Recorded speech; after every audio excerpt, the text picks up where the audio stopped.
So as we were saying, people need to get back to using musical ringtones because I'm tired when I'm out in public and somebody's phone rings, and it could be anybody's phone. Like, we all have the same Apple ringtones, but back in the day, it used to be like that was your ringtone song. And it meant a lot to you which one you picked. And every time I hear a ringtone, like any of the iPhone ringtones, I go into like fight or flight. But like my ringtone, I used to have back when I had like it wasn't like a sidekick, but it was like one of the phones that opened like sideways, so you had the full keyboard. It was "Girls, Girls, Girls" by Motley Crue.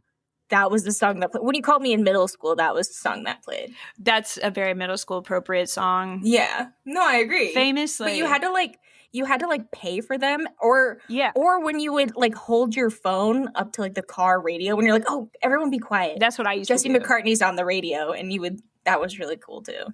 Yeah, I would do that. Or I got very good when I was younger at like ripping audios from YouTube. There was like websites you could go to and just like put a like URL in, and then it would just rip the audio from it and then just like give it to you, which is like crazy illegal. But I literally never used it for nefarious purposes. It was always so I could either A, make it like a ringtone, or B, use it in an edit, because I used to make edits. Oh, yeah. I remember that you used to make edits. Yeah. You should get back into that. We should get back into using songs as our ringtones, and then you should get back into making edits. I think I have a story to tell. You know what I mean? I know you have a story to tell. Hi, everyone. Welcome to the Lapsdown Podcast. My name is Andrea. And I'm MJ. And we are so excited to be back at it with you guys today. We have an F1 race to talk about. We have some IndyCar news, and we have a NASCAR playoff cutoff round to chat about. Lots happening in motorsports. I just wanted to get some admin stuff out of the way real quick and let you guys know we did pick a winner for our 1 year of Laps Down giveaway that we did on Instagram. Please check your DMs, okay? Because the person that I DM'd, they haven't DM'd me back. But there is a winner. They did. Today, earlier today. Oh. Okay, so if you didn't respond to us, you didn't win the hat. I'm really sorry to break it to you in this way. We will do something again in the future, probably with like merch or something like that. And a lot of people, when we released hats last time, they were like, I didn't even know you guys released hats, blah, blah, blah, blah, blah. And sorry. I'm just going to I think it's because you guys aren't following us on Instagram. We do post on TikTok. However, our TikTok posts are limited in the way of like, there's not a really great way on TikTok to like make announcements and stuff like that. So most of that is happening on Instagram. So we're at Lapsdown Pod if you want to check us out. And also thank you so much to everybody who gave us a 5-star review recently. And if you have not yet gave us a 5-star review and you want to, go ahead. You can also subscribe to us on YouTube. We have some content that only goes on YouTube. So even if you're an audio listener and you think you're getting everything there is to get with Laps Down, you could be missing out. You're not, as MJ said silently into her microphone. You're not. Do you have anything else, admin, that you want to get out of the way? I don't think so. Okay. I mean, we could always come back to it if you think of something. I mean, sure. Like, it's not like a... It's kind of a free-flowing podcast. Yeah. It's never point A to point B with us anyways. No. There'll be some detours. Feel free to input yourself in there. Are you okay with talking about F1 first? Is that all right with you? Yeah, it's okay. Will you allow it? Okay. We were at Singapore this weekend. I have to say, Singapore is like such a weird time zone because they're racing at night in Singapore, and it ends up being that like the first session of the day is at like 5 a.m. and it's like I'm not really going to tune into that. However, I will say the race itself was at like a cool 8 a.m., 9 a.m. Same with quali. It wasn't that bad. It wasn't. I think mine was at 7 a.m. So it was it did hurt a little bit to like peel my eyes open at 7 a.m., but not that bad. It could have been worse. Could have been like 3 a.m. or 10 p.m. I've started doing a thing where I just like refuse to wake up early for races. Like I will just watch the race whenever I wake up. Like I'm not going to wake up early for it. It'll just like happen the moment I crack my eyes open, I'll watch. However, it takes a lot of talent to dodge the spoilers. And also you tend to be watching it live. And so you'll send me like ominous responses to things that I say. And I'm like, ooh, something's going to happen, I guess. Yeah. Yeah, because you're watching it in real time and you want to, or like you're not even watching it after I finished it. You're watching it like 30 laps 30 behind. minutes. Yeah. And so, yeah, I have a hard time not spoiling it. I've also gotten really addicted to like live threading the race. Mm-hmm. There are some crazy people on threads. It's starting to get a little silly over there. Can I be honest? People on threads, it is like the most chronic app for like, there is no joking allowed on threads. Like if you say something, people will like send you an earnest response. Like whenever I joke on there, if I exaggerate the truth even like a little bit for the sake of comedy, there is somebody, and they're not like mean about it, but they are like earnestly like wanting to correct me. And I don't know if that's just my threads, but I'm like, guys, this isn't a serious place. Like, please, I don't know how you found me, but like you have to loosen up. I'm just trying to giggle. I have had a few people come into my comments and just be like, hey, the thing that you're saying. Like I remember once I said, oh, I love the Daytona 500. I wish it were real. And then someone got incredibly upset with me in my comments, be like, well, if you would get off your couch, it could be real. And I'm like, what? No, literally. I'm just like, okay. But it's so fun. I like it when they take me, like when I say something outlandish and they're like responding in earnest. I'm like, yeah, no, this is the dynamic I was hoping for when I posted this in the first place. Yeah. Yeah. Threads, weird place. Yeah, I don't look at my notifications at all because I do know that you do like live thread. And sometimes it'll like send me a push notification of something you've threaded and it'll be a spoiler. Oh. So I just actually like don't really like look at my notifications at all. I also sometimes get spoilers from the Williams app. Yeah, like they'll be like, can you believe? And I'm like, well, I'm not there yet, but thanks for sharing immediately. Can you believe we both DNF'd? It's like, no, that's it.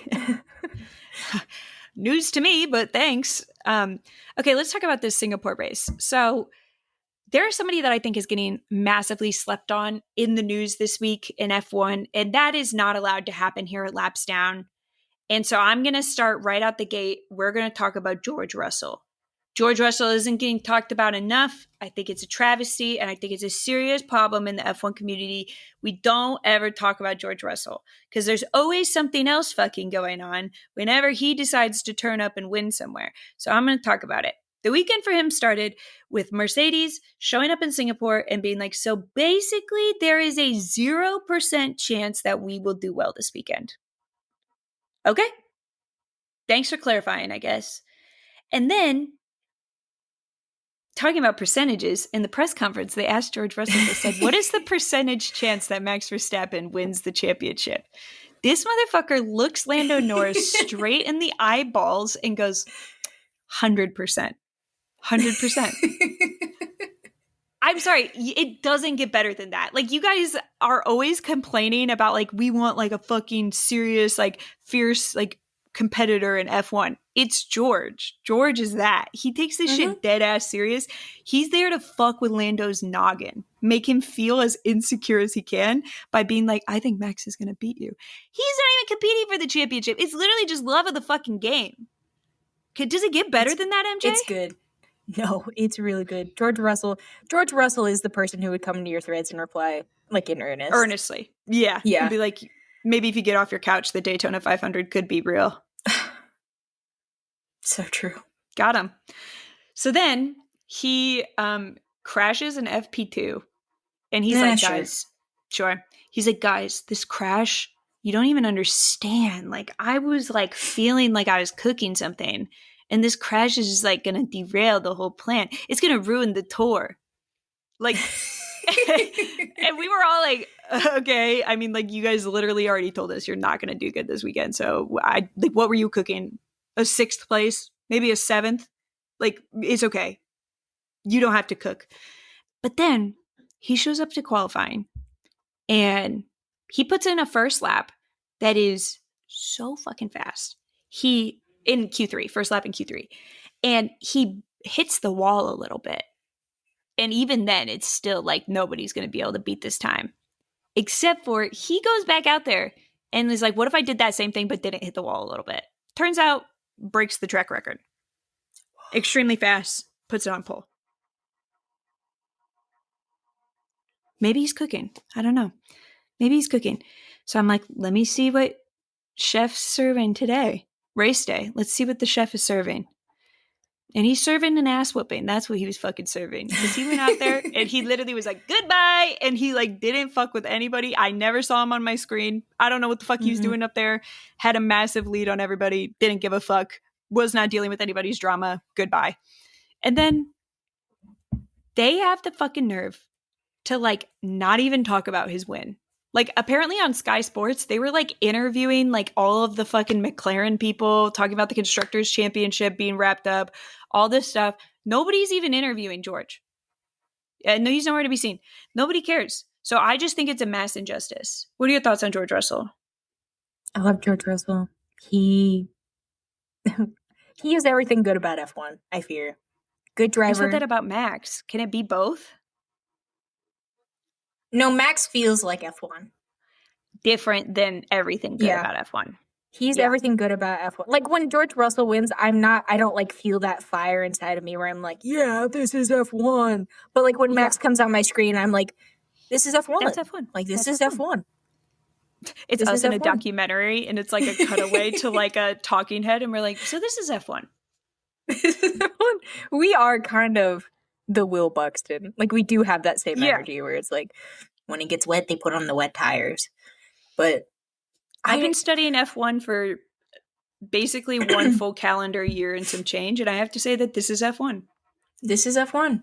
I think George Russell is truly so underrated, even when he's like he's like proving himself, I would say, in that Mercedes, especially when we were all like, what are we gonna do when Kimi comes in and absolutely dominates George Russell? Poor guy, we're gonna send him home. There's no way he's getting a contract for next year. He's going, even Williams won't take him. That's how embarrassing it's gonna be. And then he comes out, he's performed like incredibly well all season. And we're still kind of like, who?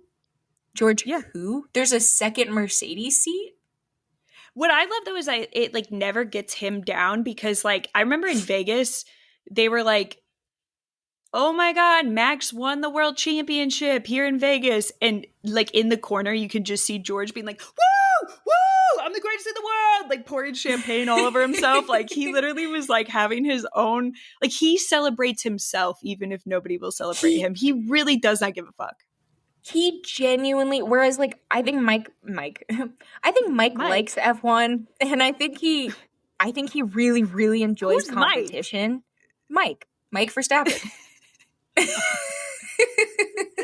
Right.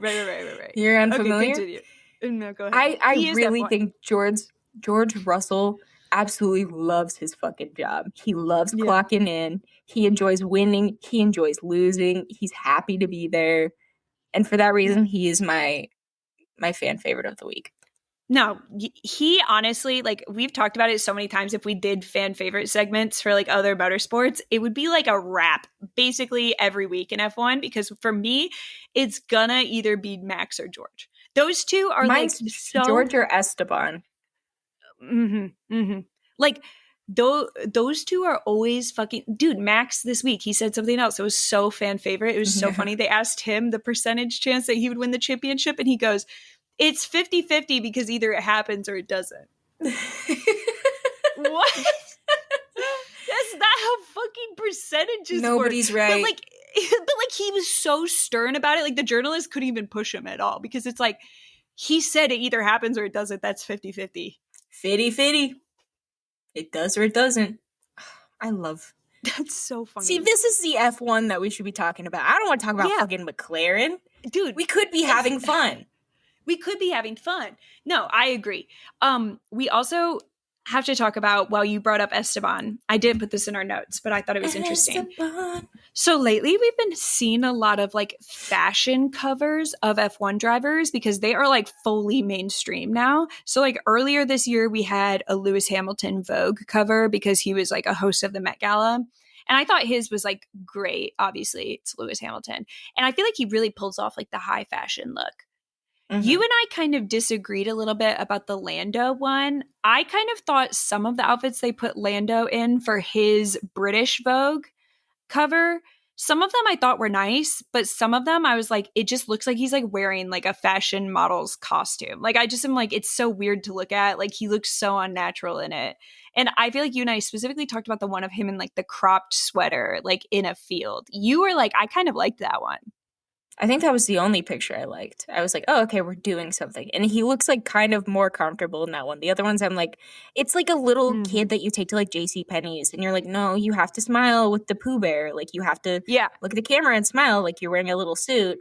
But I liked the crop top one. I thought he felt, it looked comfortable. He looked, I don't know. He liked it did something for me. He liked it looked fun. Yeah. I think though that like we could both agree that the most recent magazine, I think it was Forbes, it was like a edition of Forbes. It might have been like a European Forbes cover, but they did a whole feature on Esteban Ocon. And I was like stunned. I was like, whoa, he looks like he has money. Like the days of Esteban being the poor one on the grid are far beyond us, guys. He had like fancy cars, he had suits, he had like his little curly hair, and it was all in like a maroonish type like color palette. It was like giving money. I was amazed. I was like, oh my God, Esty Bestie's officially made it, guys. He's no longer just a poor boy from Normandy, France. He's just a former poor boy from Normandy, France, but now he makes money, actually. He makes some money. Now he's got that Haas money. Dude, that big fucking Haas money. Everybody knows Haas be fucking rolling in it. Wow. I've always said that. It looked really good. And he also looked he's like come out of his shell this year. I don't know whether it's because he's in Haas and he's no longer in Alpine. I don't know whether it's because he's hanging out with Ollie a lot more and he's like, okay, someone's got to guide this kid. Ollie, watch me do this photo shoot. I don't know. He was also wasn't he? He was in a Netflix movie recently too. Yeah, he was in like some French of like a romance. Yeah, where like the girl main character like comes to his race and like he's like making the boyfriend like jealous. And I was like, Esteban, what?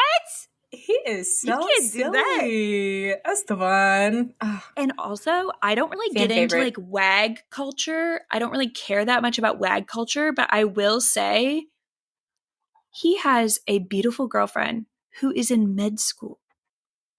I'm like, dude, if I was in med school and getting to travel the world, oh my God. And then she, somebody was like, look at her. She carries textbooks in the paddock to like look smart. And she responded to their post and was like, I actually don't have to look smart. I am smart. I'm in med school. Hell yeah. I was like, girl. And get them. I was like, hell yeah. Those two are my ride or die. Yeah. Shout out Esteban. Okay. Glad we talked about that, guys. That's what you guys come here for, right? Right? Mm-hmm. Okay. Continuing with that race. Yep, we'll just go right into the fact that Williams got disqualified. Both of them, both drivers, they were like, we forgot how to do rear wing, sorry. And both drivers were disqualified. They both ended up, though, having a pretty good comeback. I think that Alex made it up to like 14th or something like that. And then Carlos ended up in the points. I think the Williams so back. Point. The point. Williams so back. I would like to blame this one on the fucking Pengu motherfuckers. Yeah, let's talk about it. Yeah, okay. So a few weeks ago, they were on Ricky Stenhouse Jr.'s car. Okay. It's like and a what did Ricky do thing. during that? Yeah, it's a crypto thing. I mean, we can't save the world. Yeah, we can't save the world from crypto. I've tried. We denounce it. It was on Ricky Stenhouse Jr.'s car. And what did he do during the race? Fucking spun. He fucking Ricky Spinhouse Jr. And so they were like, oh, it didn't work for him. It's probably going to work for the Williams. They put it just on the rear wing. And immediately disqualified. They took one look at those fuck-ass penguins and were like, get them out of here. They're like, this rear wing is illegal. They're like, why? And they're like, I hate looking at it. It fucking sucks, dude. Why do they look like that? Dude. Hate to see it. I also feel like you and I had a little talk. So after this last weekend in Baku, when Carlos got the podium with the little unicorn on it, Williams has really ran with this unicorn thing. I wanted your thoughts on, do you think Carlos is taking it too far? He posted that they put like a unicorn sticker on his helmet again. Then they put like a unicorn plushie in his like locker. And then he had a custom robe made at his hotel that had that unicorn sign like on it. And then he also put a unicorn sticker like on his mirror in the hotel. And I was like, somebody now has to remove that sticker. Thanks for that. And I don't think he's doing that. Full transparency. They're And doing that for every single aspect of that was done for him. Okay. So do you think Williams is going too far? Do you think that by putting that much unicorn stuff, it's almost diluting the power of the unicorn? Perchance? I mean, if it were me and it were like a superstition now, that unicorn would only be on the helmet. Nobody would touch the unicorn. It would just be on the helmet. I wouldn't fuck with it at all. It would be the same sticker, the same person putting it on every single week at the same time. I think it is a lot, but people seem to really like it. So I'm like, so what do you do about the merch drop? What if you're superstitious and the merch drop starts fucking with shit? It's like fucking with his shit or fucking with my shit? Fucking with the superstitious shit. I mean, it's so far past that now. I can't even think about it. That like makes me a little nervous. But clearly he doesn't. I think if he had that superstition, he's like, okay, like guys, we seriously, I love sparkles or sprinkles. We have to, it's just for the helmet. You have to wait until the end of the season to sell any sparkles or sprinkle shit. That's what I would do if I was him. I think I'm extremely superstitious. So like that's what I would have done. When I saw that, I was like, dude, you're doing, like, Williams is doing too much. Like, they're gonna, like, dilute the power of sparkles or sprinkles. And now it's, like, ruining the whole thing. And then my best friend, she's a psycho. She's a psycho about superstitions. There's ways in her brain that you can, like, counteract, like, the too much superstition. But then you have to, like, you can, like, equal it out. So, like, one unicorn and then a second unicorn. Okay, now there's no more luck. And then you add another unicorn. Okay, it's lucky again. But, like, are they selling, like, an even number of T-shirts to be able to counteract it so that his helmet still works? Is the luck going to suddenly go to one of the people who has the shirts and it's no longer going to work for Carlos? That's what I'm freaked about. I mean, they're selling 2 color variants of the fucking shirt. I did look. I mean, I'm going to take a look. I'm going to take a look at merch. I got the notification from the app. I got the email and I got the text message. And I was like, okay, fine, I'll look. Right. And I just have to say, I think the children's shirt was significantly cuter than either of the adult T-shirts. Do you think it's maybe because it's like kind of a shirt that works best probably for children's designs? I don't think kids. Do kids watch F1? Do kids wake up that early in the morning to watch F1? Well, they make the F1 Kids broadcast. So yeah. Yeah, but like I watch the F1 Kids broadcast. Kids wake up at like fucking ungodly times of the morning. Like all of my coworkers have kids and they're like, they're like, my kid wakes up at like fucking 4 a.m. I'm like, why? Yeah, but they don't wake up at 4 a.m. with purpose. Train it not to do that, please. No, they wake up with the purpose of watching the fucking Chinese Grand Prix at 4 a.m. At 4 a.m. I don't know. I'm glad we could talk about this. I am very superstitious. I'm glad that you kind of agree with me on like how it should have been handled, and like potentially we're like beyond the point of no return, like the whole sprinkles and sparkles. Well, but if he's not superstitious, none of this matters. Superstition can't affect people who do not have superstitiousness, diagnosed or undiagnosed. Okay. Men aren't superstitious enough. Well, Alex Albon, on the other hand, he's super he superstitious. is. Yeah. Remember at the end of last year, he's like, I got these bracelets blessed, and my Yeah. my family has me going to church, and they're going to church, and we're just trying to see anything we can do to make this season better. So maybe he's freaking out. This whole thing is just making it worse for Alex. Yeah, no, he probably is like, guys, you're fucking like diluting the power of the sparkles and sprinkles. And they're like, Alex, please. We're trying to sell merch here. Get it together. We have to make some money back. Yeah, no, he was like doing an interview and he talked about after Baku, he was like, there's this one bracelet that like I normally wear for like every race this season that I didn't wear. And then like I had a horrible race at Baku. So he's like, I'm wearing the bracelet from now on. I was like, dude, Alex gets it. That'll do it. That'll do it. Also though, like just like a little point of information, we also were like, does the kid that like came up with this whole unicorn thing get any money? And apparently she does. So that's a plus. Hell yeah. And Williams is like kind of tight-fisted with their fucking money right now. So it's kind of nice that they even, are giving any to that little girl. I thought they were going to be like, L, loser. Sorry. Thanks for the great idea. Get lost, idiot. We're here to make fucking money, kid. You don't know anything about business. So there's that. A fun other little thing. How important do you think brakes are for F1? Like on a scale of 1 to 10? Yeah, like, do you think you like need them? Like 7. Yeah. What if they like went out for no fucking reason while you were trying to defend your position from Fernando Alonso, who's extremely angry and directly behind you? Maybe like a 9 in that circumstance. Yeah. Well, for Lewis Hamilton, he got to find out the hard way. Brakes, very important, because his brakes just went out. And he was trying to defend from Fernando Alonso.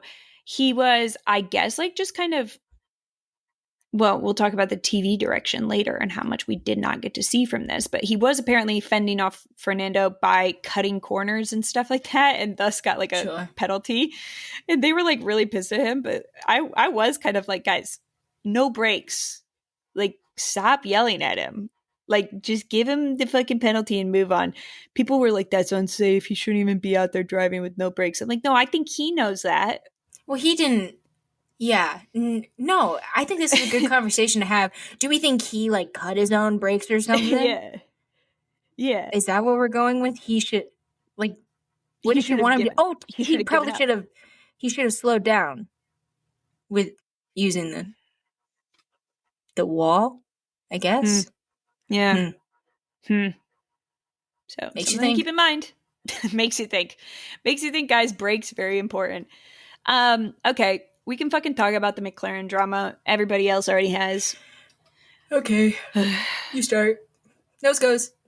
Okay. So at the start, we have Oscar is lined up in front of Lando. He outqualified Lando, but he wasn't, I think he was like third. And Lando got a pretty good start because most of the people that were like lined up on the outside with Oscar did not have as good of a start as the people on the inside. If you had to choose V, you would have wanted to choose the inside rather than the outside where Oscar was, but you didn't get to choose V.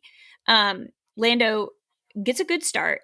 He kind of like books it and makes up a couple places. He gets to the point where he's behind Max Verstappen and he kind of bumps into Max Verstappen a little bit, which then kind of shoots him to the side into Oscar Piastri. Oscar Piastri thus almost hits the wall, doesn't hit the wall, but in the process of not hitting the wall, loses some spots. And Lando's now in front of him. And he gets on the radio and he's pissed about it. And he's like, that's not very fucking team behavior. Like, and like, I didn't know we could just fucking hit our teammates now. Like, he's pissed. And he doesn't say it, but I think like the insinuation was like kind of like him being like, so what do I get, huh? Yeah, am I going to get something out of it? What are you going to give me? Like, because I love how that's like how McLaren drivers talk to their pit wall because of just like this weird relationship that they have built with like giving places up and shit like that to each other. Is like they now, whenever they're unhappy about something, they go, so what are you going to give me? Do you have like a little treat or something to make me feel better? Because I'm really mad. do you have something you can give me? Like, maybe like ice cream or the place back? What do you think? And it's just like so childish having to listen to them fucking like ask for something from the pit wall to make them feel better about losing a place. My thoughts on it is like, I don't think Lando did anything inherently wrong. Like, the FIA ruled that there was no investigation needed. He did like the thing that you can do at the start, which is like you're making up places on the start. You're fucking sending it on people. That's just how like a start goes in F1. That's a given. I think if he hadn't tried to make places up at the start, I probably would be on this podcast being like, Lando fucking doesn't even want the championship, idiot. Didn't even send it at the start. Like, whatever. Norris bottled the start again. What's new? LOL. So I can't really fault him for any of that. I really don't think that this has anything to do with Lando. My fault is like so Oscar, from his onboard, he does not see that like Lando bumped into Max, thus bumping into him. From Oscar's link onboard, all you just see is like Lando fucking cut across out of fucking nowhere and like bang wheels with him pretty hard. And in that case, I would be like, bro, fuck me, because it's like all year you've had to hear like, okay, like don't hit your teammate, or like, guys, just like be very careful. Like whenever either of them try to like make a pass on either of the other one, like they're like, guys, please be careful. Like the only rule we have is that you can't touch each other. I think for Oscar, this was like a necessary crash out to just like be given permission.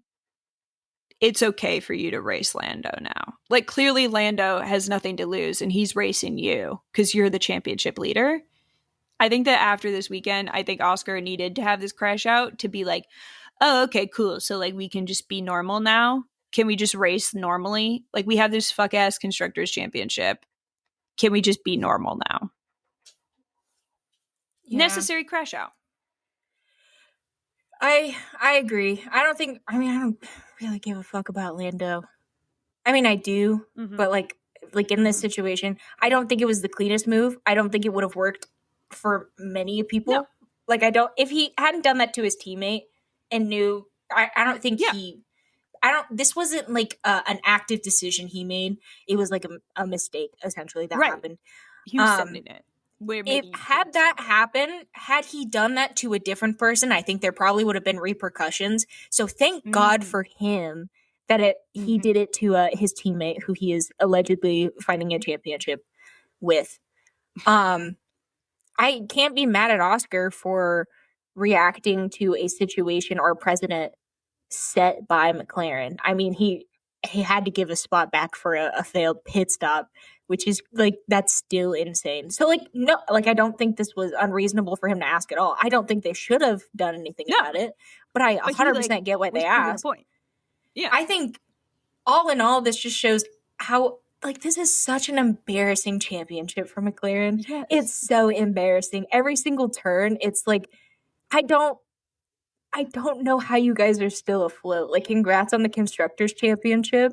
You're going to have, like, one driver at the end of the season, especially, like, with the way they kind of treated Oscar at this race, which was weird. Like, I'm not blaming Lando for the way that McLaren as a institution decided to just, like, forget about the fact that Oscar exists while they were celebrating. Like, that's not Lando's fault. But it's just so clear that they don't know what the fuck they're doing. And now their poor little baby Lando, like, all hands on deck. Like, he's gonna have a bad time. Yeah. It's Oscar's mad, and Oscar's allowed to race now because there's no more the Constructors' Championship excuse isn't gonna work. I think if you get on the radio and try to tell him anything about like teamwork or remember who you're racing against, he's gonna unplug the radio. Like, he's genuinely going to say, fuck you, live on TV. 100%. Hey, fuck you. And as he should. And I'm thrilled because I was nervous that we were going to have to, like tiptoe around this whole championship battle for the rest of the season. We'd have to be like, well, I hope they fucking do something, poking him with a stick. Yeah. But now it's like, oh, cool. Emotions are involved now. Yeah, we got a good amount of racing left. Like, I think there's like 6 or 7 races left. I'm like, okay, cool. Like, thank God we got that dumbass fucking constructor shit out of the way so we can just fucking do this now. Yeah, if anything, if I were Orlando, I would just be nervous. Just be like, fuck, it's me that's out there. Like, any kind of anger that Oscar has, that the team, the leadership, Zach Brown specifically, it's like when he sees that fuck ass papaya car, it doesn't matter who's driving it. Like, that anger is gonna come out. And oh my God, I'm just like giddy. I'm giggling, kicking my feet. Go get him, Oscar. You're allowed to be mean. Yeah, go for it. No, I think Lando, it's funny that you mentioned like scared, because like I feel like that's exactly what I was thinking too. Like, I'd be like, okay, now what? Is he just gonna kill me? Is that what happens now? What do I do now? Worse, he's also getting threatened by Max. Max like got mad at him for like impeding him during qualifying, and he said some like weird ass shit that was like, I will remember that. And they were like, who impeded you? And he was like, not Oscar, I can tell you that. And then Oscar started giggling. I was like, Lando, honey, I don't know how you managed this. You like got like 2 of the scariest motherfuckers like really mad at you. I think you need to qualify on pole for like the rest of the season, or else you might not be safe any other way. He truly, it's not even that he doesn't have any friends out there, but like the longer they're like friends. Well, I don't care about their relationships, but like on the field, it doesn't really feel like he has any friends out there, but it even less feels like he has any respect from any of the other drivers. And whether or not he deserves it, I don't really care. But it just like George is like actively making fun of him to his face. Like, they would never say that to Oscar. No, I think it's like McLaren has managed in a way to make this championship fight as embarrassing as possible for Lando. It's a joke. Which is strange, because it's like, I do think that they always intended for Lando to be their world champion. And maybe things got weird when they realized how Oscar is really fucking good. And like, in a way, it's now like they're just kind of like still acting like everything's okay.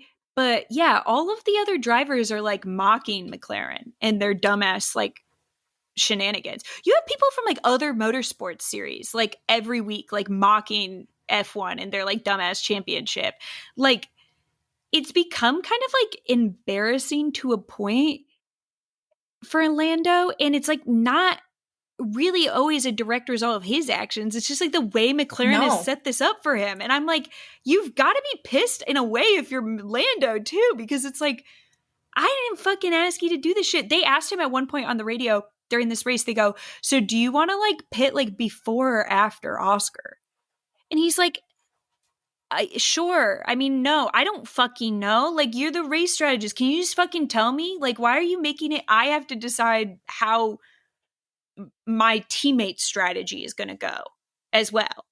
Like, I don't want to do that. Like, just, you're the team. Yeah, they did that. They did that to Oscar too, and they asked him about pitting. And I was like, we had this conversation before the papaya rules thing, where it's like, you gotta to decide. At least give him a little bit of like a lead. Be like, we think this is the best decision. You chilling with that? Which is kind of what they did more so to Oscar, where they were like, he was kind of like, I trust you guys, like what you guys want to do. And so they went with that. Yeah. But it's just, with Lando, they frame it as like, with Lando, they frame the question as like in relation to Oscar. Like, what do you want your strategy to be? Which will then in a way kind of decide what Oscar's strategy is going to be.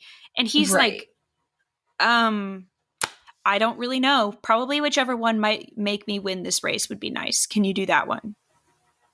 I like at a certain point you do have to feel bad for Lando. Do I think he was like he versus Max Verstappen or versus Oscar would like win in a head-to-head?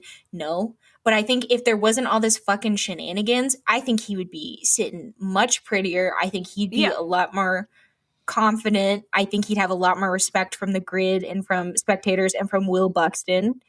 But Will Buxton is crazy for that clip, by the way. If you guys have not seen it, he literally was silly. Like, he was like asked by a different podcast, like his thoughts on like Lando and the championship. And he was like, Will Buxton was like, I know last year I said that Lando had a chance of winning that. I actually just said that because I was on the payroll for F1 and I thought it was like interesting and would make people give a fuck. But like he was never, ever, ever going to be a champion. No. And he probably still won't be this year. Well, they asked him if they thought Max had a chance this year.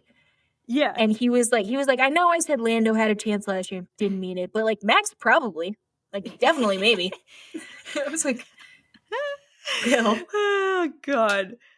Will's so funny. Will is like, honestly, most of the things that I see of Will Buxton on the internet, I'm like, dude, no filter. He just absolutely says whatever comes to mind. Love it. I love him. I don't know.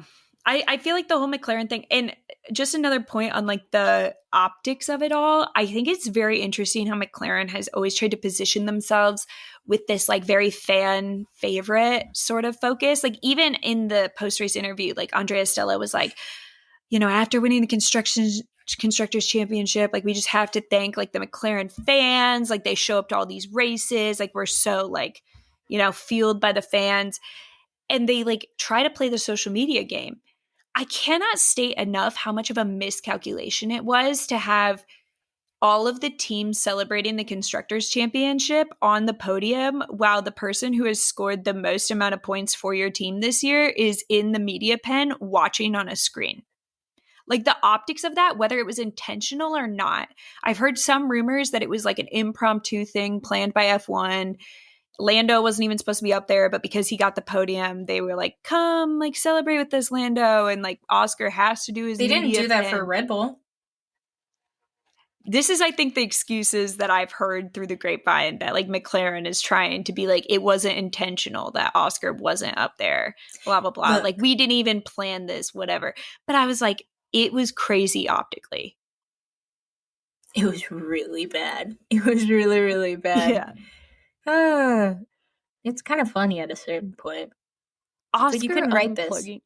Oscar unplugging his radio. Okay, did that genuinely happen? Yes. Or was it just something cut out? He did unplug his radio? So yes, he basically like Zach radioed him as he was like about to get out of his car anyways, because he has to like get out and do the weighing and stuff like that. And I think it was like Oscar could have just continued to sit in his car and wait for Zach's little message to be finished, or he could just get out of his car. And he chose get out of his car. And in doing that, it was unplugging his radio. I think if Zach Brown were speaking directly into my brain at any point and any time, I would also unplug it. Also, I have to say just one more point on this. I am feeling more and more and more empowered, in my opinion, that we will see a change to the McLaren lineup in the next year or two. And that's why it makes it even crazier to me that we got the news that Alex Dunn is no longer in the McLaren like development academy. People are like, oh, well, like Alex Dunn might be like seeking a seat elsewhere because he was told that there wasn't an opportunity opening up anytime soon at McLaren. I don't believe that though. Like if I was Alex Dunn, I'd be like, sure, I bet. Well, okay, I'm going to wait here. Let me offer a different alternative perspective. You probably haven't heard this one because I'm actually making it up as we go. As we know right now, there's a lawsuit happening in London between McLaren and Alex Palou. And what happens when rich people sue each other? Settlements. All right. And the settlement being, you got to get out of Chip Ganassi. I'm not dealing with your ass in IndyCar anymore. You want Oscar's seat? And Oscar's like, Alex Palou to McLaren 2027. And here's the thing, Alex Palou. I love you deeply and dearly. I will not be supporting you. You will be on your own, baby. You will be on your own. No, I would support him 100%. Dude, imagine being Zach Brown and coming into work every single day and seeing Alex, that fuck-ass face that was just giving you the hell of a time in IndyCar. Smiling. And he's dressed in smiling, in a great mood, drinking the best coffee. He probably made it himself. Yeah. And he's smiling, and then he's kicking Lando's ass again. Does it for 2 years, and then he goes to Red Bull. Yeah. Dude, my question for you is, there's a lot of seats still up for play in F1. And everybody's like, well, like, they're basically locked down. Like, we're just waiting on contracts, blah, blah, blah, blah. Do you think after that race, Mark Webber got on the phone with Toto Wolff and was what does that mean? Because Kimi doesn't have a seat next year, or George? Neither of them have contracts. And he was probably like, hey, I know you're still kind of waiting to see if that Max Verstappen thing's going to happen. Just so you know, like, if you keep waiting, there's a shot that we might be interested. Because apparently George wants more than a 1-year deal. And Mercedes won't give it to him. And George is like, what is your fucking... wanted more than a 1-year deal once. You're going to Andretti. Now he's in Andretti. And the entire team has moved with him. George, look at me. Are you interested in Andretti? The 28. Yeah. Heard it's up for grabs eventually. I don't know. Apparently they keep wanting to like put George on these like 1+1 ass fucking deals. And George keeps being like, I don't think you're understanding. I'm like your highest performing driver. And I literally have been carrying this program on my back for the last like 3 to 4 years. So do you think at any point I might be worth it for you guys to like give me a real fucking respect in my contract? And they're like, yeah, I don't know. So like, I don't know. Part of me is like, I'm trying to think of who Oscar might have like, because you know, like when you're really pissed, you have a bad day at like, I do this all the time. I have like a bad day at work and I immediately go home and I'm like, is anybody hiring, by the way? I'm just fucking looking because I'm like really pissed off and I had a really bad day. And even if I'm not actually meaning it and I don't actually want to like move cross country for some random ass job I found on LinkedIn in the moment of anger, you do explore your options. Part of me is like, if you guys keep pissing off Oscar, he's going to start calling people. Oh, 100%. Zach Brown's going to start hearing rumors and it's going to be like, Oscar, did you fucking call Steak Sauber? Is that where you really think you're going to go? And he was like, I don't know. I just wanted to see what the fuck was out there. I don't know. I heard they're going to be out. I don't want to be tied down. You know? Something to think about. Makes you think, guys. Makes you think. Cherish the ones you love, Toto and Zach Brown, or else they might just fly away. How do you lose an Oscar? You forget to cherish him. No, literally. Also, just something I wanted to point out about this whole McLaren thing. If you're the TV director for F1, like just a thought and an idea, you can show other people on the track. You don't have to show the McLarens the whole time. Particularly if they're not even leading the race. And they're not even near each other. You could show us like Lewis Hamilton like losing his brakes and fighting with Fernando. You could show us like Carlos apparently going from last to 10th. That's interesting. You could show us like basically anything. Anything. You could show us George Russell leading the race. There's a world of possibilities out there, and maybe people would like F1 more, and this race would have been less boring if you would have just showed us any of the small amount of action that was happening on track, because there wasn't that much. So just any of that, if you would have shown it, that probably would have been nice. Just a thought. Nobody fucking listens to me, but whatever. Also, what do you think about Superman coming out as a Max fan? No, and I talked about this on Threads. Superman, the character, Clark Kent, is canonically a George Russell fan. Okay? David Cornsweet may be giggling it up with his friend Darren Criss, crazy, but makes sense, but crazy. Makes sense. In the Red Bull garage, but Clark Kent is a George Russell fan. He has always been a Mercedes fan, ever since the Nico Rosberg days. Okay? He definitely is a Nico according fan. To my canon. He was 100% a Nico fan. Yeah. But, like, George Russell is so, like, Superman coded. Like, he has this weird, like, justice thing where he's, like, what does everyone calls it? Like a justice complex or whatever. Yeah. He volunteered to be head of student council for work. Like, he doesn't get paid for that shit, I don't think. No. He made the group chat. Like, that man is... Get him in some glasses, dude. He's either going to be Clark Kent or Joey Logano. No, literally. 50-50. 50-50.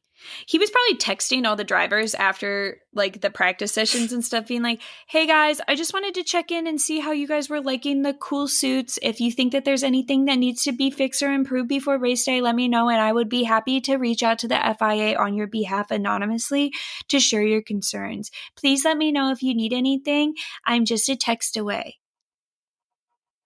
100%. And then he clicked notify anyway, because all of them have do not disturb on. Right. I love George Russell. The cool suit thing this weekend was really, it's always funny when Formula One, like their whole cool suit saga has been really funny because they're like, well, it's new technology, never been done before. And I'm like, if Ty Gibbs has done it before, like how groundbreaking is it? It's not that advanced. You know what I mean? It's not that advanced. It's just some noodles of water. Like, guys. What are you confused about? No, it was funny because they were like, they were forcing everybody to use the cool suits, but then obviously they can't actually force everybody to use the cool suits. So they didn't want to like there to be an incentive not to use them. So they're like, well, if you don't use it, you have to take like an additional weight to your car. So that way there's no reason not to use the cool suit for weight saving purposes. And it's because they're like, you might die out there, just so you guys know. Sure. It's super hot. So they did like an interview with Zhou Guanyu, who's like the reserve driver for Ferrari. And they were asking him, bless Zhou, miss you dearly. They were asking him about like, hey, how are the Ferrari drivers like using their cool suits? And it was so funny because they were talking about it like as if it was like this crazy fucking invention. Zhou was like, they actually have more than one setting on the cool suits. Yeah, they have like a 1, 2, and a 3 setting. I don't really know what the settings do, whether it makes it colder or makes the noodles of water go faster, but they do exist. He was like, Charles is really embracing the cool suit. He definitely has a better grasp on the settings. Lewis is skeptical of new technology and is generally hating it. So, but then Joe goes, I think that Lewis just hasn't figured out what setting he wants to use yet. I was like, okay, whatever. But I just thought it was so funny because I was like, so what happens if the water starts boiling like it does sometimes in NASCAR? Because in NASCAR, they just kind of unplug it and let the water go about in the car. But you can't really do that in an open cockpit because the water, if it's boiling, will just go on the car behind you, which is probably a safety concern. So I don't know if their cool suits are a little different in the way of maybe they don't sometimes boil. Nobody complained about boiling. Nobody complained about them at all, like during the race at all. And I was like, maybe they're not even wearing them. That's like literally half of the radios during a NASCAR race. It's just like, hey, just so you guys know, my cool suit is actually boiling. It's like Russian roulette with the cool suits. It's like one of these men is going to be like kind of lit on fire during the race. He's going to be sous vide during the race. Via something that was supposed to keep him cool in the first place. That's just a chance you got to take in Kansas. It's like, okay, cool. Sure, I guess. Yeah, no, they didn't boil at all, so it must be different. One last thing on F1. We've been talking for an hour about F1. Like, nothing is that serious in F1 ever. I'm so sorry, guys. They randomly this week like allowed people to like come out as Cadillac reserve drivers. Like a lot of them have been like kind of like hinting that they're Cadillac reserve drivers for a while, or not reserve driver, sim drivers. And it was just like weird how like on the same day, like 7 fucking people got on the internet and was like, as some of you may have seen or noticed, I have been going to the Cadillac facilities often and posting it often, and that's because I was employed by them to do sim. And a couple things I learned from this. One, Pietro. The Podium Pop girls were like kind of like hinting at Pietro was doing something for Cadillac. Pietro was doing the worst job keeping it a secret if he was trying to. Every single morning I would wake up and the first Instagram story I'd be like, oh, Pietro's up to something. Let me take a peek. I'd click on it and it would just be him with like right in front of Cadillac. Sim. That says like Cadillac GM. Yeah, well, constantly taking pictures outside of the Cadillac facility. I'm like, bro, you're either employed or you need You're to have really a restraining order put against you. Yeah, you're really fucking weird. Bless his heart. So Podium Pop was vindicated in being like correct about Pietro being one of their sim drivers. Another one that was like kind of IndyCar adjacent, we had Simon Pagino, who came out and was like, I've been a Cadillac sim driver this whole time, guys. And I was like, I'm Radio Rebel. What? Yeah, I'm Radio Rebel. Yeah, no, literally, I was like, okay, surely there can't be any more, right? And then like there was like 7 other fucking people that were like, actually, I'm also doing it. I'm like, apparently Cole Herta is also doing this. Everybody's fucking doing this. What do you mean? This is so. I'm doing it.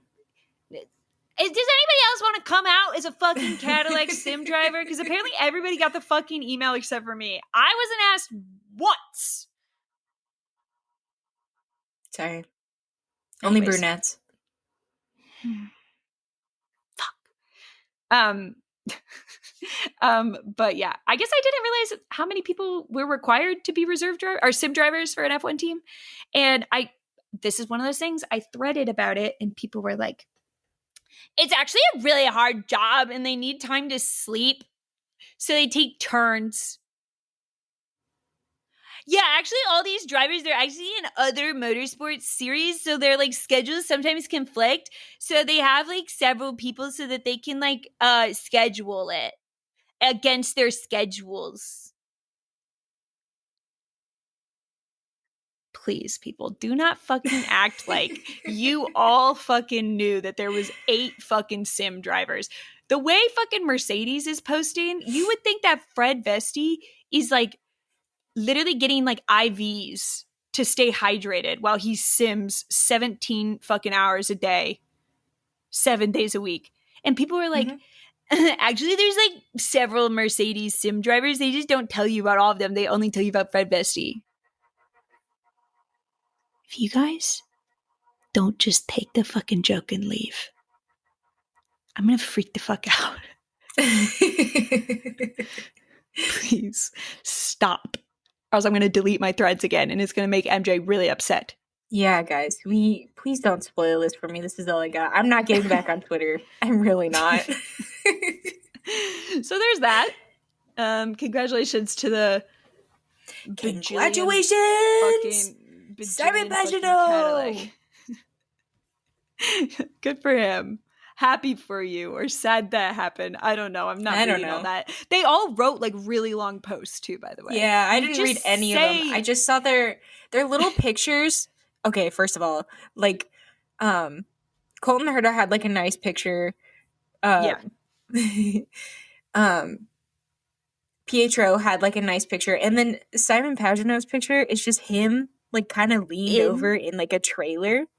Yeah. Like it was clearly like an iPhone picture, and they're like, let's announce it, boys. This is it. This is the one. And I thought that was really endearing. Post it. It looks great. Me, when you send me anything graphics related for Laps Down, looks great, boys. Post it. Literally. Okay, do we want to talk about IndyCar while we're talking about all these fucking IndyCar people? Yeah, let's talk about IndyCar. So we had a test this week at Mid-Ohio, and we talked a little bit about the test on the last episode, who was going to be doing it. Something coming away from this that I thought was interesting. I'm feeling a lot more confident in the Colette to IndyCar rumors. And you've said that you've been a believer this whole time, but I'm feeling like very, that's interesting. Because he tested for AJ Foyt. He was like one of the 2 drivers that did not crash their fucking car.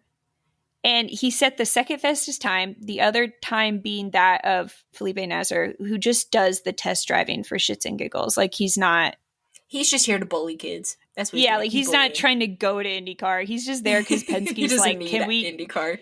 No, they're like, can we use him for like one of our free tests because he's like technically a fucking like development driver for Penske, LOL. And they're like, fuck off, Penske. It's your fucking series. Go for it, I guess. So I thought that was interesting that he went fast. He kept it out of the wall. And then after the race or after the test, Larry Foyt had like a lot to say about Colette being like, it's definitely like an opportunity that we are exploring of him coming up into the open seat that we have. And I was like, okay, so what's the fucking holdup? Let's do it, boys. Fuck it, post it. What are we doing? Make the graphic and post it. Post it. What do you think, MJ? I don't know. I was on the Colette to JHR train. That was a train I was driving. Conducting, but if you may. Conducting. I don't, because here's my thing. Like, all of this would make more sense if I just knew what the fuck Renus VK was up to. Like, because at this point, he can go to Dale Coyne. He ain't. He could go to JHR, but maybe he's not. I assumed AJ Foyt. That was my assumption. But now it's like Colette might be going to AJ Foyt. And then I've also heard that possibly Roman Grosjean is going back to JHR, but I've also heard that he might be going to DCR. So, like, if I could figure out where the fuck this Renus kid is going, then I would feel more confident on whether or not I actually thought Kyle Colette was going to get a seat. I agree. I think Renus needs to make a decision before these other things. If there's a decision to even be made, I don't know. But I think it's interesting. I know last podcast we talked about, like, why would he not be going back to Dale Coyne if not for this AJ Foyt seat? Because obviously the fucking AJ Foyt car is fast. Fucking Kyle Colette just put out the second fastest time in testing. The only person beat him was a guy in a Penske. That's a pretty good fucking sign. According to a Dutch IndyCar podcast, guys, I didn't know that those were a thing. I would love to learn more. I do not speak Dutch, so I don't know how much I would get out of it.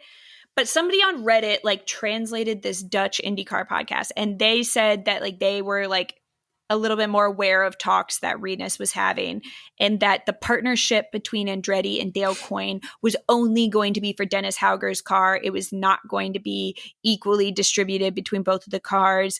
Renus was like not getting paid really by Dale Coyne, and at some points was having to like foot his own bill for his own seat, and he was like looking at teams that could offer him payment, and that kind of makes the JHR thing a little bit more sensical, even though it is not probably going to be as good of an opportunity as Dale Coyne, because I don't believe that you can give a technical partnership to only one car. They're going to learn things from the technical partnership. It'd be crazy for them to be like, all right, you guys understand Renus's team. We can't let you guys put this really We can't awesome. tell you anything. Yeah, you guys understand. It's like, that's obviously like crazy. That would not work, I don't think. But it does make sense. JHR, if nothing else, they have Stingray Rob, who can pay for Renus to get an income, which is interesting. It is an interesting way to put it, but like that would make sense if Renus was like, hey, I would really like to make some money maybe by being a driver, and like, well, but he wasn't paying for Connor Daly to get any money. Because Connor Daly couldn't get a sponsor, but maybe Renus has Renus' sponsor. You think he's got one in the back pocket that he's maybe he's just like, one. No, I really like this Ask ROI little guy. I'm not gonna bring up the big dogs until I leave for Juncos. I don't know. Just go to Foyt. Makes sense. Renus, just go to Foyt. It's like not that big of a deal. Be normal about it and go to Foyt. Renus, stop. What if you just called Larry up? What if you just called Larry up? A Kinsey Joy Foyt. Give him a call. A Kinsey Joy Foyt. I think that they would be amenable to having you on their team. I think that they could find something and make it work. They would be sure agreeable about that, I fear. Especially because was he number 2 biggest mover this year? Did you see that graphic IndyCar put up today? Yeah. I think he was number 1. I think he was number 1. I thought he was number 1 too, but I didn't want to come out here with a bunch of gumption and say something stupid like I do. I think he's got that number 1 biggest mover award on the season. Yeah, he does. Followed closely by Scott Dixon. Dude, Oh. if you're beating Scott Dixon in something, surely you gotta find a seat. Come on. Surely. Okay, but not to derail. Yeah. 118 moves, Rinus VeeKay, 104 Scott Dixon, 97 Santino Ferrucci, 92 Christian Rasmussen, 83 Kiffin Simpson, 5th place. Speaking of biggest movers, we had other people in the testing, and Dennis Hauger quickly moved himself into a wall. Was that good? Yeah, that was pretty good. He just Kimi Antonelli. Are we going to be mad at him for that? He was going so fast. Fast. Didn't he have 2 incidents? Sure. One of them was like literally like the moment he was on fucking track, I think he like fucking cried. Like that's like the way it was written in like racer.com or something. That was like basically he hit the track, immediately crashed, and they were done for the morning. And I was like, surely. I'm like, how would you even do that? Like I kind of am pissed that they don't show us these testings because I am like, how did he crash immediately? What does that even mean? It's a Dale Coyne. It doesn't go that fucking fast. Like I know it doesn't. I don't know. Anyways, Dennis, he had the 3rd fastest time. And then we also had other crashes from, I can't remember their names. The kid that was doing the Chip Ganassi car and the Meyershank car. They crashed. Yeah, they crashed a little bit. But like, sure. You know, I think they had everybody was doing it. Yeah, I don't know. Yeah. So I think we have another test this month, but I don't think it's this week, in which we have Mick Schumacher. I think that's like his test is this month. And he's also apparently in deep play for that RLL seat. No, he's not. All right, he's not. Jeez. He's not. I just wanted to lie. I wanted to lie a little bit on the fucking internet. Please. We can't lie in anything that brings RLL into a positive light. I will not allow it. Would you support Mick Schumacher if he was in an RLL? No, because every time I look at him, I go, fucking RLL. God. Anywho, I don't really care about this. Cleveland apparently wants an IndyCar race. I'll believe it when I fucking see it. Ohio? Yeah, I don't know. How far is Cleveland from where I live? Maybe I'll shut the fuck up and enjoy it if it's far from me or close to me.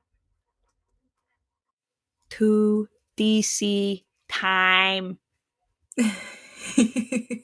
No, not what time is it right now in Cleveland? It's 6-hour drive. That's not bad. That's more than Mid-Ohio. Mid-Ohio's like 5.5. No, I don't like it. It can't happen. Then probably we have to go to Cleveland? Richmond. Is it an oval? Because then I'm down. No, apparently they want to do a street race. Shut the fuck up with your stupid ass street races, IndyCar. Get the fuck out of here. You guys can't even name a fucking street. Please. Name one street. Name a single street, Roger. Name it. Me when they were talking about doing a DC street race. Name one fucking street you're going to do it on. One of them. No, I sent it to you. There was like at one point there was a race in DC that was around like RFK Stadium, and people were like genuinely being like, "Oh, they'll probably do that same route or whatever." I sent you a TikTok. They were like actively exploding the stadium because it looks like out of the fucking Hunger Games. It's like it looks like I Am Legend scene. Yeah, it's really bad. Like I was kind of joking around. I was like, I'm sure they can fix it up. They can slap something over it. And then you showed me what it actually looked like, and I was like, oh. No, it's past help. And people were genuinely lying on the just fucking internet, being like, oh, they'll probably do it around RFK Stadium. Okay, and next we'll race in the fucking Coliseum. Why not? You know what I mean? Because we're just fucking saying shit now. At least Coliseum's a fucking oval. I mean, like, please, people, please. Race in the Coliseum? Race in the Coliseum? Thoughts? Instead of doing fucking races in the parking lot of football stadiums, we should start building an oval inside the football stadiums. Well, I think shouldn't there be? Like my football field in high school had a track around it. Yeah, that's what Bowman Gray literally is. Oh, that's what IndyCar to Bowman Gray. IndyCar to Bowman Gray. We got there. IndyCar to Bowman Gray. It took us a while, but we got there, and that's what we want to see. Thank you guys so much for tuning in. Furthermore, speaking of lying on the internet, no, I'm just kidding. I actually don't know him like that, so I don't know. He doesn't always lie. Marshall Pruitt said that he has heard rumors from other teams that Prema is for sale, the entire team, for 20 to 25 million. But then Marshall Pruitt immediately says, like, but like nobody's been contacted by Prema to buy the team, which is not a good sales strategy. If you're trying to sell something, usually you try to tell people you're selling it. You, put it on Facebook Marketplace. Carson Hocevar might purchase. Could you imagine Carson Hocevar accidentally buys an IndyCar team? He's like, how much could a Prema be? $5? Well, when he got in, because he drove the fire truck around, I don't know what, guys, there's 900 races a year. I don't remember where it was. It was an oval. He drove the fire truck around and he asked the firefighter, he was like, how much is one of these? And they were like, oh, about like 8 million or whatever. And he's like, ooh, I don't know if I could do a fire truck. But he gets 2 cars. It's a good deal. Prema. And you I think get Robert Schwartzman with it. Oh. It's like not a bad deal. Honestly, the more we're talking about it, the more I'm like, should we reach out to Carson with this opportunity? I would love to go in with him. I have, well, I'm not getting a paycheck this week because the government shut down. So maybe not this week. Sure. Maybe a different time. Purchasing Prema is contingent on the government reopening. Down. So yeah, fucking think about that, Mike Johnson, when you're trying to strike a deal. You know what I mean? Mm-hmm. Anywho, do we want to talk about NASCAR? We can talk about the fact that Carson got fined $50,000 and is probably also in kind of a tough spot. Not even because the government shut down, just like his own doing. No. Yeah. I don't know. I was like ready to be like, I'm sure he didn't do anything wrong. And then I saw the video footage and I was like, Carson, that's wrong. Don't do that. Carson. he was getting towed by the AMR safety team. And you guys know how we feel about the AMR safety team. We don't really participate in any fucking of them. Like you cannot fuck with fuck around with them. No, you can if they are no, like whatever. Look, and if no, like they deserve whatever they want. Yeah. Sure. Like, well, I think that they like deserve some time off to themselves. You know what I mean? Or maybe in the company of others, as long as it's consensual. Yeah, right. But you can't fuck with them. No, fucking them. I mean, we fuck with them, but you can't like fuck with them. Right. Fucking them is separate. Once again, we do not cover that, and that is not in our AOR. But don't fuck with them. Carson was getting towed by the AMR safety team. And he was just like, well, what if I can start my car? And he just starts like revving the engine and spinning the tires while they're trying to actively like fucking hook him up to the tow truck. And so NASCAR was like, hey, that's like unsafe. You can't do that. $50,000. And so Carson responded by getting on Twitch and setting himself a money fundraiser goal of $50,000. It was a good way to handle it. I thought it was funny. Yeah. He also, speaking of fucking lying on the internet, lied about buying a Chili's restaurant. And I was actually kind of mad about this because I might have mentioned before, he's from Southwest Michigan. I'm from Southwest Michigan. And I genuinely think he could afford a Chili's restaurant. And so I did believe it.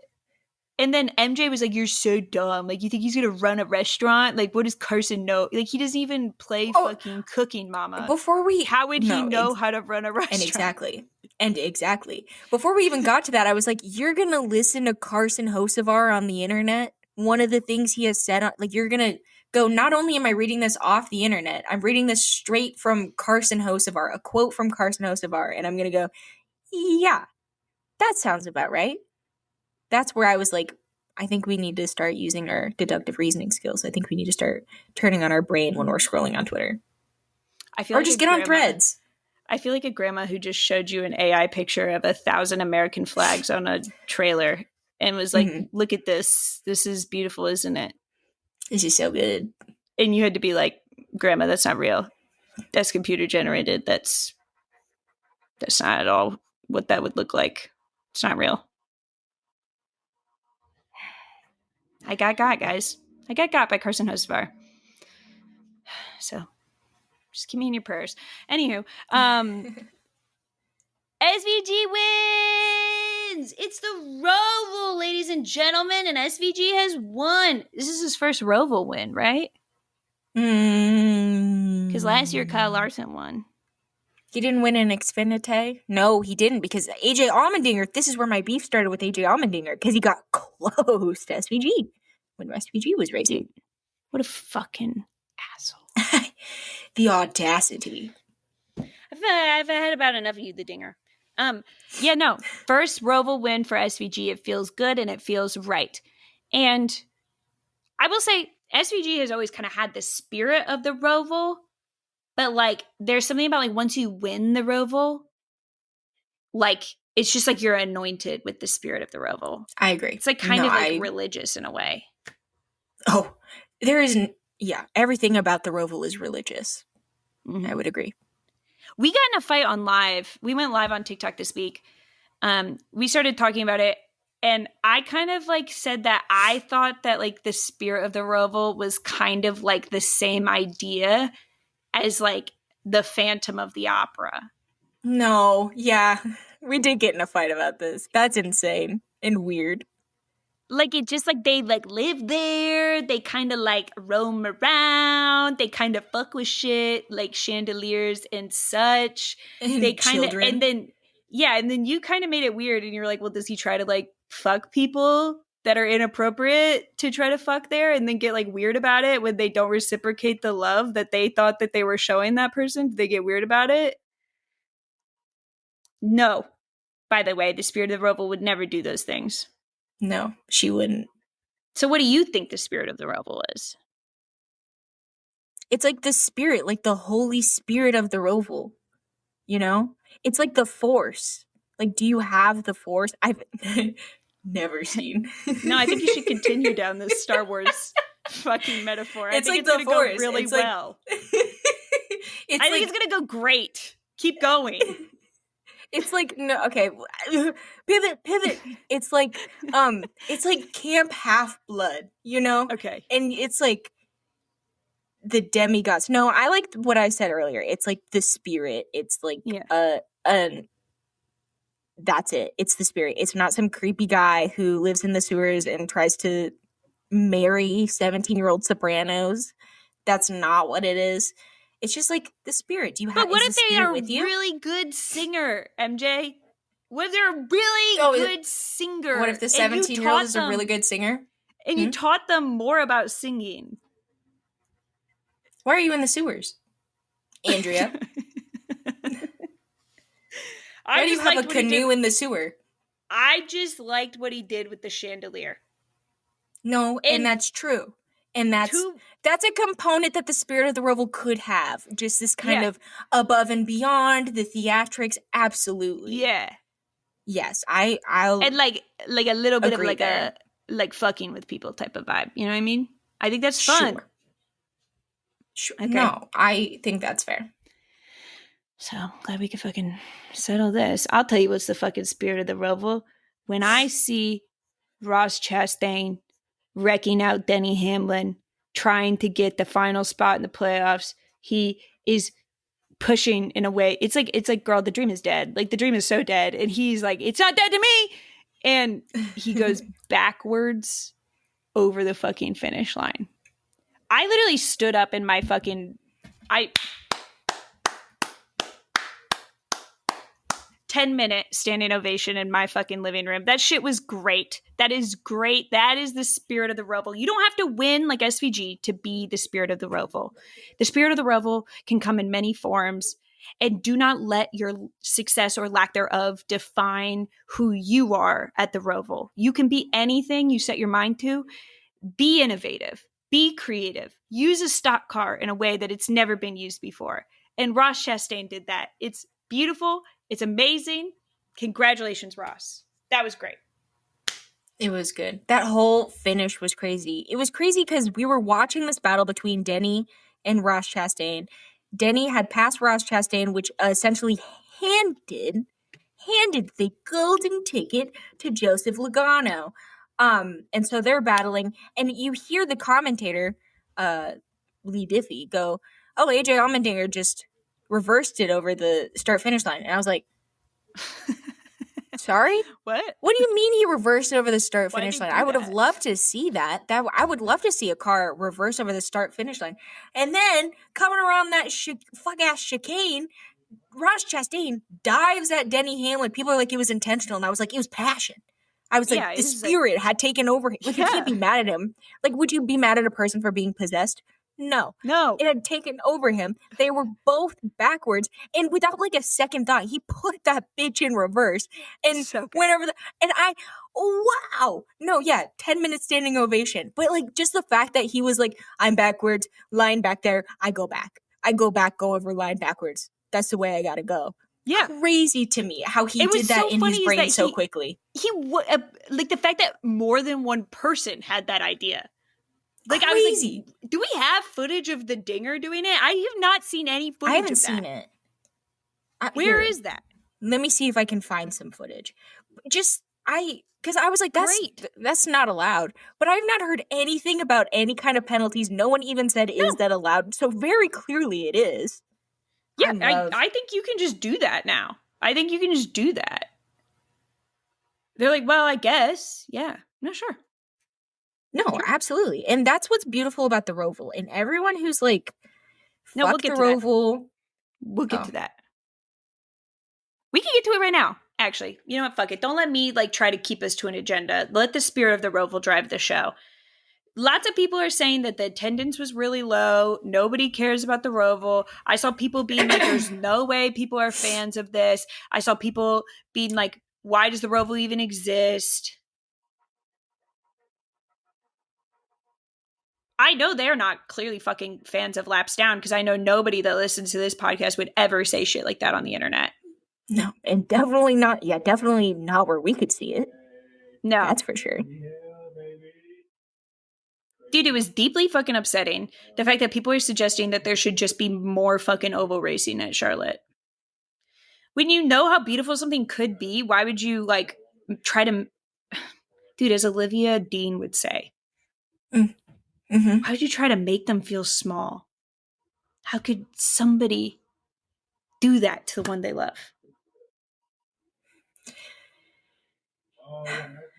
At the end of the day, it's just disheartening to see something that's only ever tried to treat us right get so obliterated by opinions based on what? Based on soured emotions, based on the fact that Joey Logano is making it to the next round. I think this is one of the moments in motorsports where we all just kind of have to like look at ourselves and it's like, what am I not taking from the Roval that it is giving? Like what kind of work do I need to do on myself to be able to love and cherish something so beautiful that was gifted to us that we don't deserve?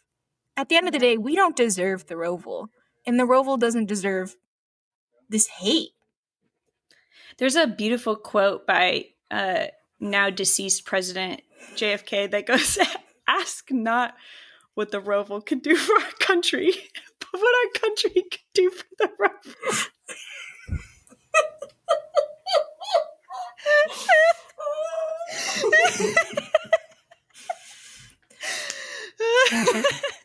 Guys, I'm gonna be honest though, like you just have to have fucking fun with something. Like literally anything. You have to have fun with something in your fucking sport. Like you have to like allow something to be fun.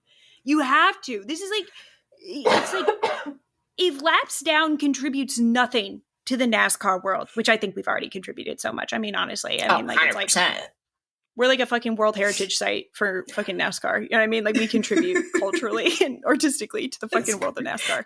But no, everybody knows that. But she's fucking crying. See, you guys made her fucking cry. But like, I genuinely want like the Laps Down fucking legacy to be like, have fun with NASCAR. It's really not that fucking crazy, guys. Like, no. I cannot with people that are saying that this race was boring. I'm like, I wasn't bored at all. At all. I wasn't bored at all. Okay. The first I did take a stage 2 nap, sure. But like, that's NASCAR, baby. We do that every week. You gotta love it for what it is. You gotta love it for what it is. I'm just like trying to come up with like other buzzwords to get people on our side. It's like, what about these fucking next gen cars? These fucking Gen 6 cars. It's like, have we considered that the next gen car is why the Roval isn't fun? It's like, I don't hear you guys complaining about short track racing. Like,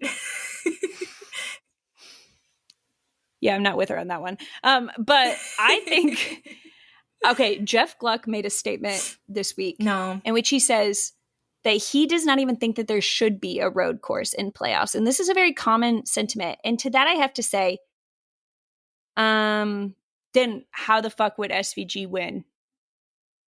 Go ahead. Okay, that's fine. We can get rid of the singular non-oval.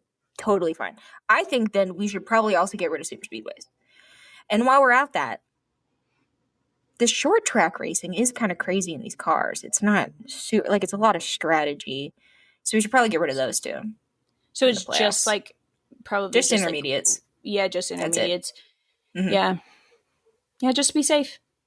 You know what? I think that it's like kind of unfair too that like, you know, looking at the teams that did make it to the playoffs. I mean, we have 3 JGR cars, we have 3 Hendrick cars, and we have 2 Penske cars. I mean, like those are just like the big 3 of NASCAR teams. I mean, like maybe it's a bit unfair that like the teams have different funding levels and like different abilities to like, you know, participate in. But so maybe like just like to make it fair for everybody, maybe we should just make them do like a foot race.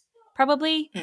Just because like the equipment is kind of like, you know, swayed towards some teams succeeding, you know, because I understand how you guys in NASCAR, you guys are so about like everything needs to be fair. This really needs to be a legitimate championship. Everything needs to be like perfectly like, you know, equal. So probably, yeah, just like a foot race would probably be best. Like probably instead of the Roval, we could just do like a little 5K. Race. Yeah, like maybe a 5K. And then we could also do like a 100-meter dash so that people that are like, you know, sprint racers versus like, you know, 5Ks, like, yeah, I mean, I different skill set. 5K would kill some of these drivers. I don't think that they're a legitimate champion then. Sorry. Ugh. Sorry. I don't know. I think like maybe we could just move the Roval so it's not a cutoff race. That make people like, happy? Genuinely, I think that's all we have to do. Make it not a cutoff race. Okay. This is another situation where it's like we're blaming the Roval for something for like 900 other issues. The playoff format, we're blaming it for the like eliminations. We're blaming it for how these cars work. We're blaming it for, I know we weren't thrilled with the Goodyear tires that were brought to this race. It's like, stop bullying the Roval. Try to have a little bit. Next year, the Roval, it's going to be sold out. And Andrea and I, we're going to be actually 90% of the tickets, but it will be there. It'll be sold out. Don't worry, guys. We'll fucking be there. No, I agree. It's like, I think that like people's issues with the Roval, honestly, they're just mad because it was like Joey Logano moved on to the next round. Like, can we be honest? Like, that's genuinely what it is. I sound like I'm fucking Jordan Bianchi. Jordan Bianchi's like, you guys aren't mad at playoffs. You guys are just mad because Joey Logano wins the playoffs. Maybe you guys aren't even mad at the Roval. You guys are just mad that Joey Logano scraped by at the Roval once again. What do you think? Is the problem Joey Logano? Do you guys think if we took him out of NASCAR, you guys might like it more? We can do that. Okay, I think we should ask NASCAR fans, which would you prefer? We fix the car, or we get rid of Joey Logano. We can do one of two. Joey Logano will never race in NASCAR again. Or you can have a car that puts out good racing. Those are your options. You must choose one. Just one. But we keep the Roval either way. Yeah, that's not on the table. No. I'm not fucking we don't negotiate with terrorists. I'm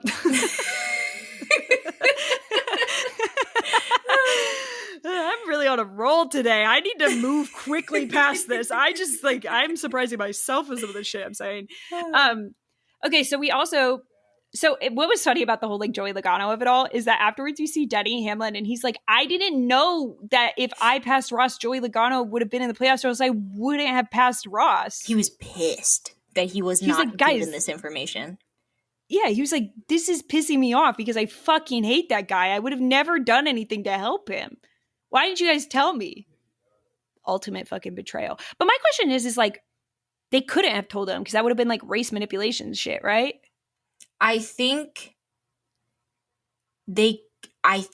there is a way they could have told him that wouldn't have been. They could have been like, situation. Oh, for example, JGR not fucking telling their drivers jack shit. A couple weeks ago when Denny wrecked out Ty Gibbs, I think they could have politely just kind of been like, hey, you have an angry Denny behind you. He's racing for this. Just so you know, so you don't get like spun around and have to reverse over the start finish line. They could have just been like, hey, just so you know, you have an absolutely maniac Ross Chastain hunting you down because he needs this so that he can beat Joey Logano, and just like leave it at that. Be like, oh, we were just giving him the details so like we didn't have another incident like we did a couple weeks ago. But clearly JGR is communication phobic and absolutely afraid of talking to their drivers for whatever reason. No, I don't think Denny agrees well. The Roval doesn't agree with Denny, okay? This is like probably one of his least favorite fucking tracks ever to exist. He fucking hates it here. And so they asked him afterwards, they were like, did you expect that from Ross? Like, did you know like what he was racing for? And like, did you think that he was going to spin you like that? Denny was like, I don't even know where I am. I don't know what day it is. No. I don't know what NASCAR is. All I know is that I'm still alive after whatever the fuck that continuous torture was for the last 3 hours. And they're like, are you mad at Ross? He's like, how could I be mad at Ross? I don't know who Ross is. I don't know what this is. I don't even know who you guys are. Why am I on TV right now? He was so distraught. Like I was like, okay, actually, Grandpa, sit back down. It's okay. Don't stress him out, guys, please.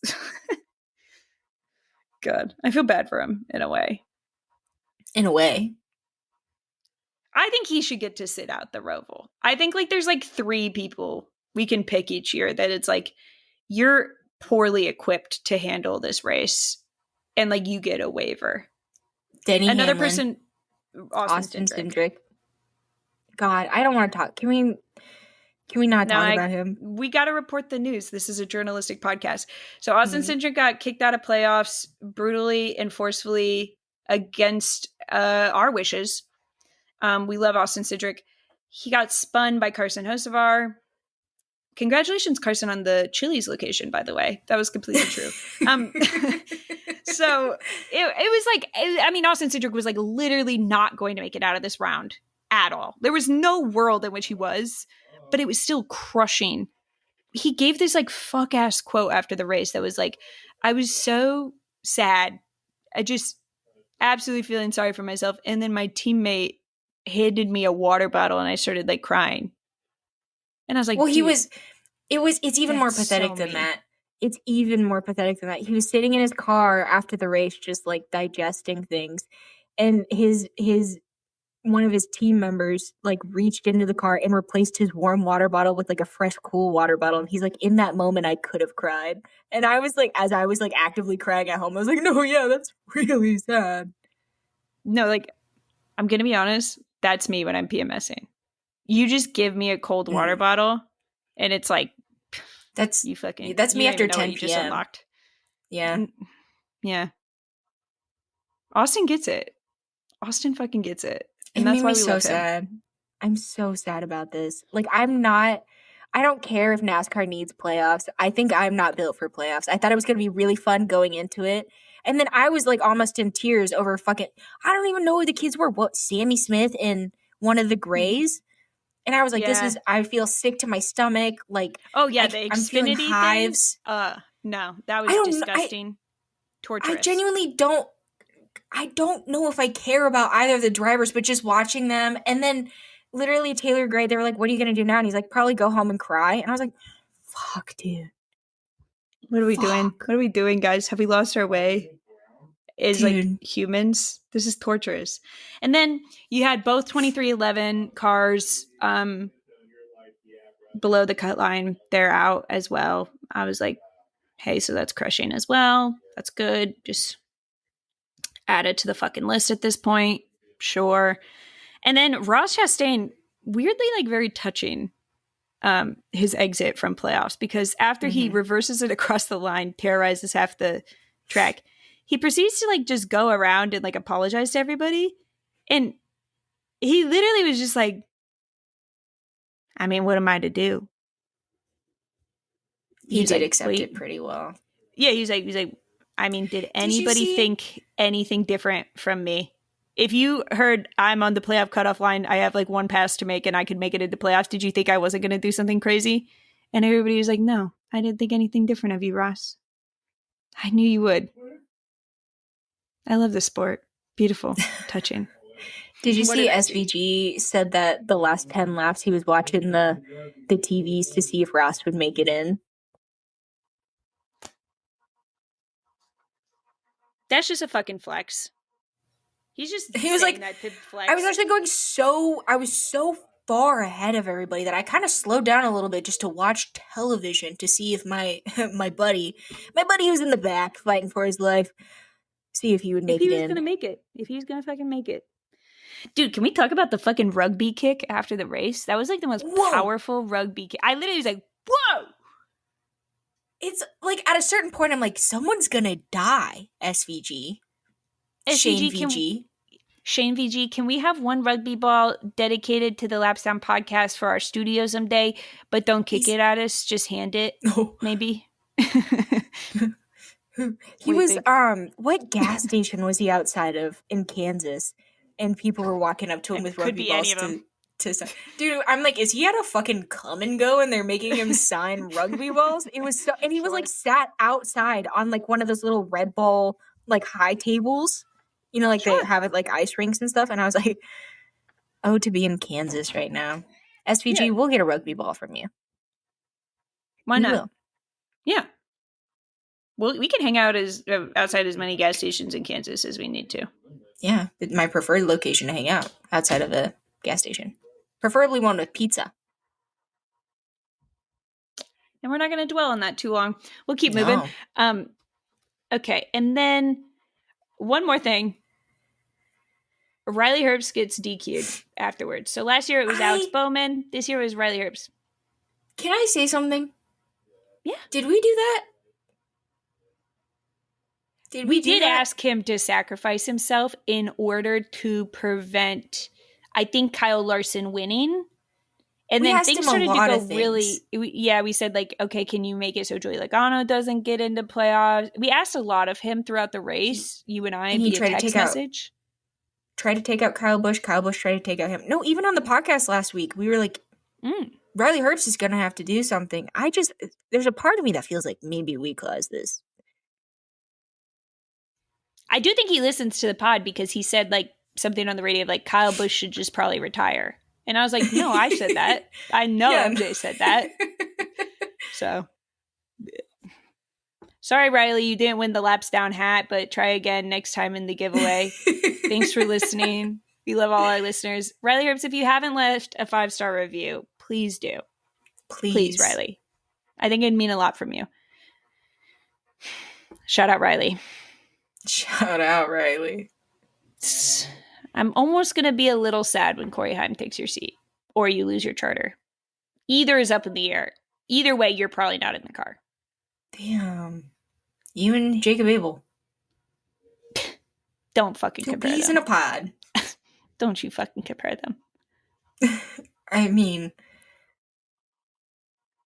inside the car. Jacob Abel's a sweet boy. Inside the car. Not outside the car. Okay, fine. That's all we got for NASCAR except for fan favorite. Do you have a fan favorite? Yes, I do. This one kind of took me off guard. Earlier this week, I was scrolling on my phone as I do during the week. And on Instagram, I see, obviously, Eric Jones, because like I obviously follow Eric Jones. And he's kind of filming some content, which he doesn't typically do. And he's doing it in the Dollar Tree getup. Mm-hmm. And so obviously I tuned in.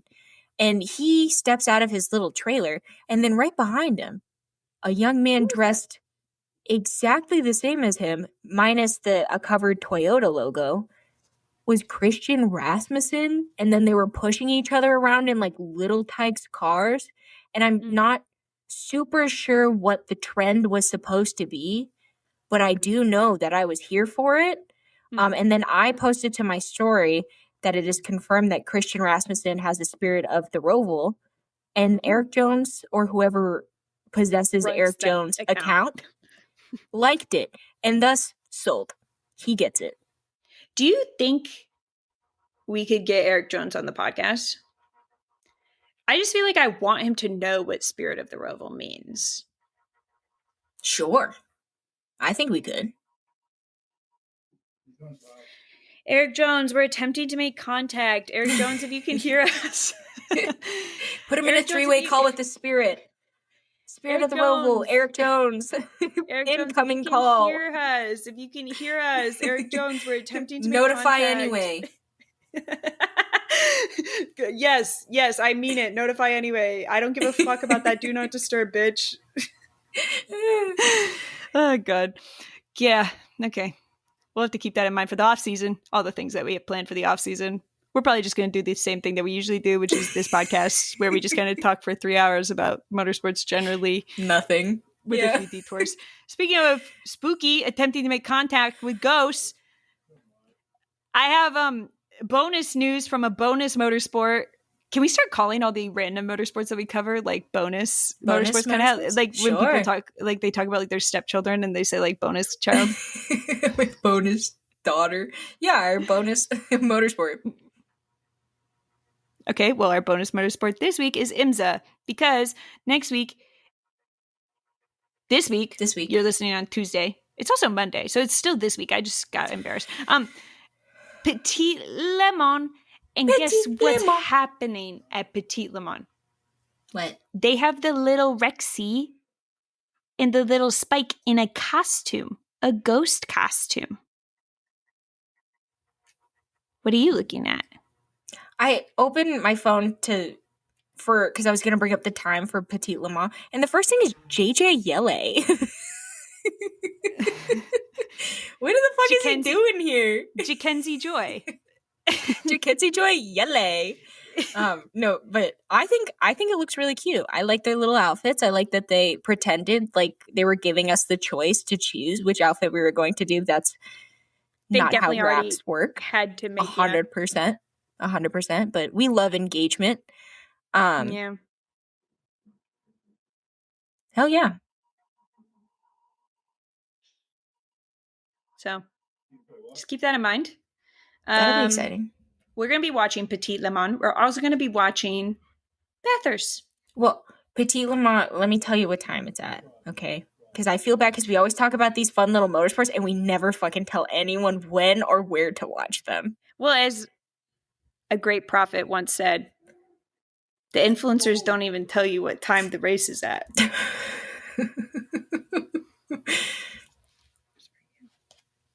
Go ahead. Oh, God. It's Saturday, October 11th, this upcoming Saturday at 12 p.m. Eastern Time. Okay? Because they don't care about us in the Midwest. And you can watch it on NBC or Peacock, or if you're international, you can watch it on YouTube. Okay. What was that? If the you race? want. What? How long does the race go for? From noon to 10 p.m. 10 hours. Can I just say that I've been spelling Petit Le Mans like petite clothing. Is it spelled like that? Mm-hmm.